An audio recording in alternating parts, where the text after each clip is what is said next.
there, and welcome to another episode of Part of the Narrative. It's me, your girl Mara, the marvelous, miraculous, the magnificent. I did it right this time. Hey.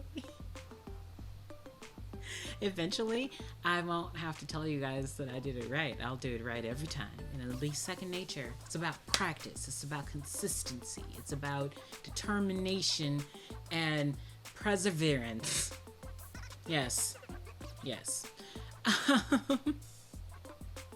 Welcome to my channel, those who are new. Welcome back to those who are awesome. And my channel is crazy and chaotic because I am crazy and chaotic. We are still rolling high on the art videos.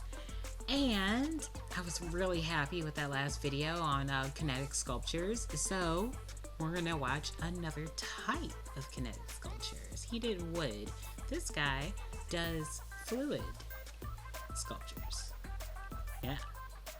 Let's watch it. Oh shit, what happened? Oh. Got it.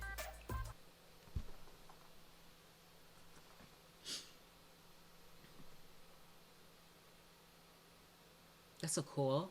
It's a magnet? Well, yeah, that'll be the best way for kinetic. But what is the black stuff? Is this not real? No, it's real. It's a kinetic sculpture.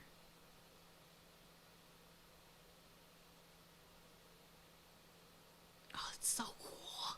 I like it. It's a skull. Is it flowing up? Yes. Yes.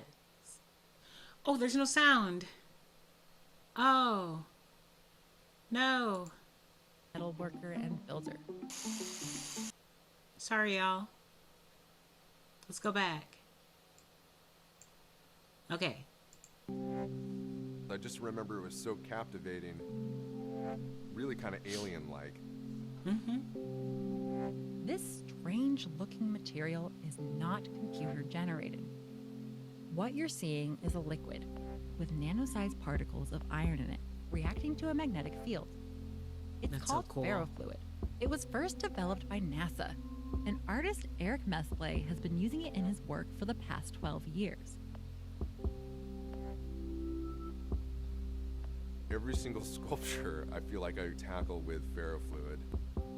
I have no idea how I'm going to get this to work when I go in. I love Eric artists. is a master metal worker and builder.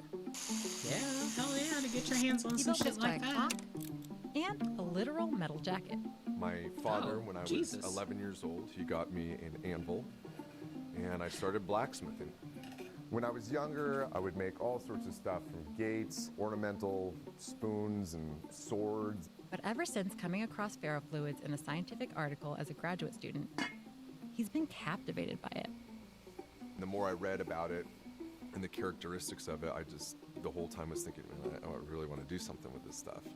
And when you were a kid, you could see the magnetic field in a 2D, iron filings on a piece of paper. You could see the striations of it. But now you're actually seeing, with all these nodes coming off of it, what the magnetic field looks like in a three-dimensional realm. NASA developed ferrofluids in the early 1960s. Engineer Steve Papel was trying to figure out how to draw rocket fuel into the engine in zero gravity. His solution? He would magnetize it. Now, the magnetic fuel was never actually adopted for spaceflight, but ferrofluids are used in a number of different commercial applications. From cooling loudspeakers, Dampening vibrations on helicopters! Oh. And even to create an airtight seal around your computer's hard drive.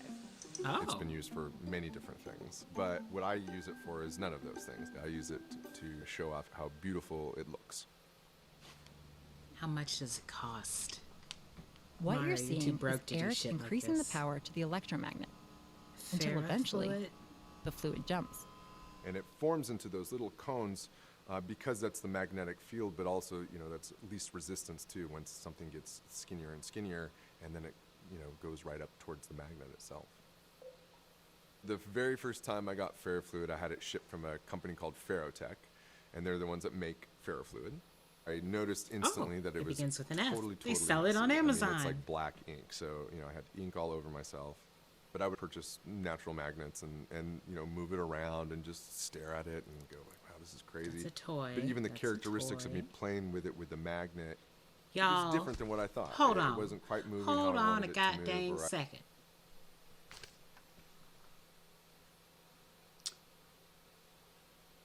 You can buy like a kid's kit that's a pretty decent sized bottle, 1 ounce. 1 ounce of this for $17 on Amazon. I love magnets too. Y'all, I'm ready to make some damn art. Let's go. Now I just gotta find the time. Don't find the time, make the time. Okay, now I just gotta make the time. Where can I make the time? I'll figure it out. Talk to y'all about it later.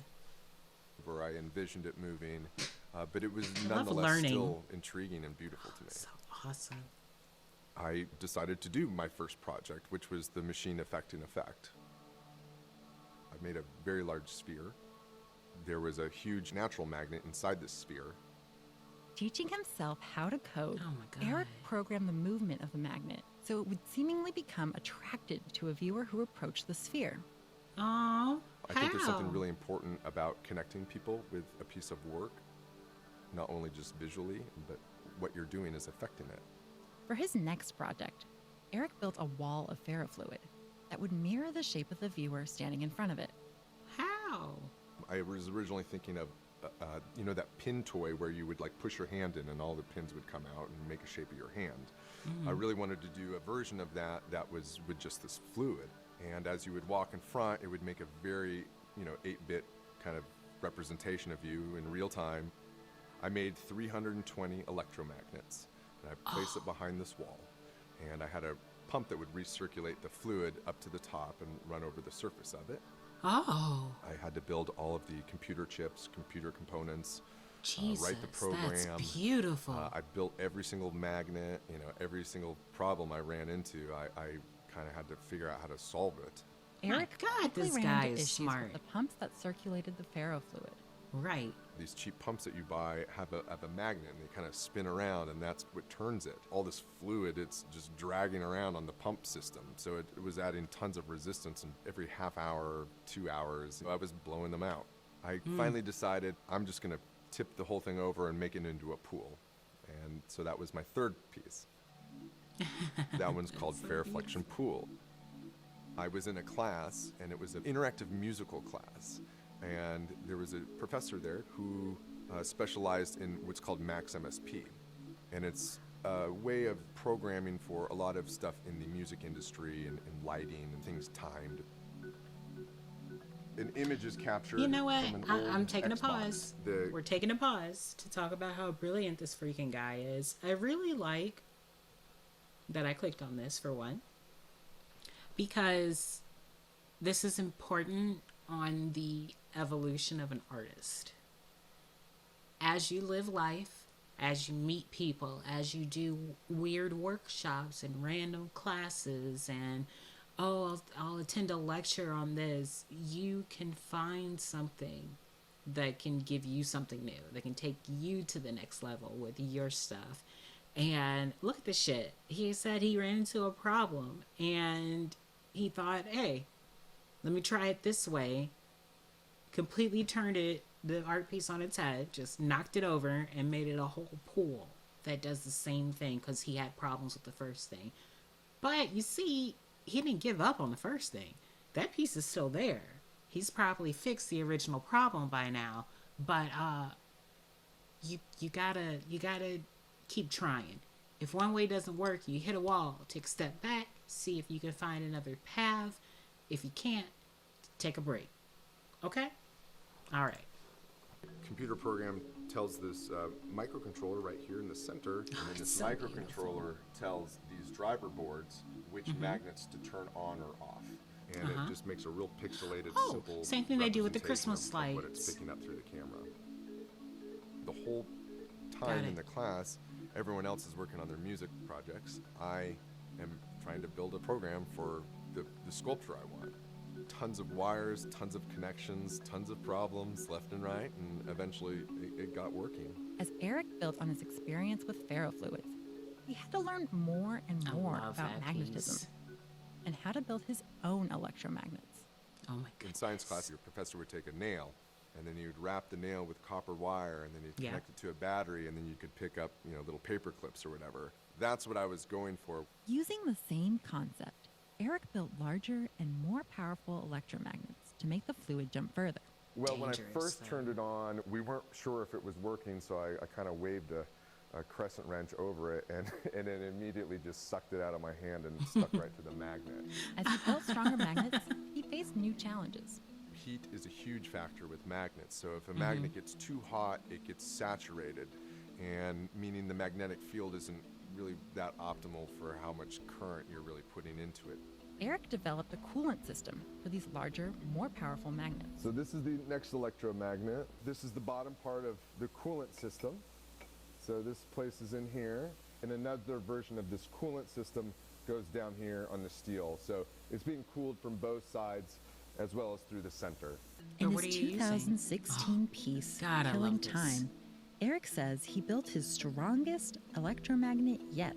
I'm guessing that magnet attached properly could probably pick up like 1,000 pounds, maybe a small car. Jesus.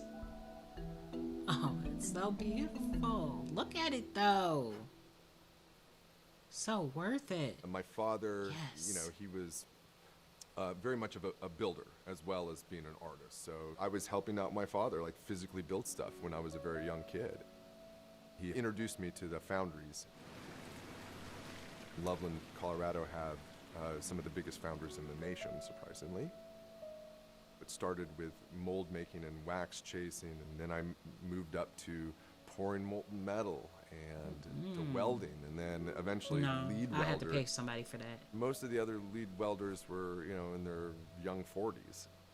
I just enjoyed creating. I thought it was really awesome to just And build yes, things with my we hands. will and be watch watching something Forged in unfold Fire. and be That's complete. my show. My dad's done tons of huge drawings. I still remember one drawing he had done. This thing was massive. I mean, it was, like 9 feet by 14 feet. And just the way he would draw, I was really blown away Wow. with. He'd do like a section over here, and then he'd do a section over here, and then a section over here, and then the whole thing would like completely come together, absolutely perfect. And he didn't really outline the piece as a whole. The whole That's thing would crazy. just fit together all of a sudden. See, I was around this all the time. I was around, I this lose sense of vision wonderment and awe halfway because through. my dad was doing things that no one else was Fair. doing. problem I have. I think overall yes. the goal has been to Attention. create a sense of art that kind of re-stimulates people about art. A lot of sculptures I try to make, I try to show like the what ifs, or how is this possible to even do something so like this. cool. Those are the fun questions for me to try to showcase in this type of work, of the unforeseen things. What most people don't realize is I have failed so many times trying to figure this stuff out. But as time goes on, I figure more and more and more out. And I don't know if a lot of people stick with something that is that frustrating for a long time. That's how it goes. My current project, I'm using light and trying to bend the light with the magnet. What's Nice. happening is as the magnet is spinning, the microscopic particles of the iron, they're actually moving in the plane of glass. So when you see the light look like it's moving, it's actually the way the iron particles are moving and the light is refracting off of them. Adding the Oh, light wow. on this new system is a whole new starting point of frustration for me. Wow. Look how he challenges Frustrations are himself. just part of working with this mesmerizing material. Can you change the colors? Be careful. It's so hard to even master anything in life. With this fluid, I feel like this is just the beginning. Oh my goodness, look at that there. And I've been into it for 10 to 12 years now. So there's a lot left. How much you think that costs? $150,000. All right, y'all. That's freaking incredible. Oh, I see more videos that I want to watch. But honestly, My butt hurts. I've been recording for quite a while. We'll transition this bitch. Yes, I have been recording for quite a while. I'm tired. This has been so wonderful. I want to meditate and sketch on it a little bit. I want to like take some notes. I need to get something down. I need to get something down on paper because I'm hella inspired by everything that I just watched. And there's a way that it's all going to fit together for me. It can fit together for you. You can take certain pieces. Y'all can look at some of the other stuff that I will be posting. But please feel free to gain inspiration from the videos we just watched this evening. Like that's the whole point. That's the whole point of this channel, is to encourage people to make art, to tell stories, to connect with people. Yep. Well, it's been wonderful, y'all. Don't find the time, make the time. Stay passionate, and I wish you every happiness. Good night. For real this time. Good night.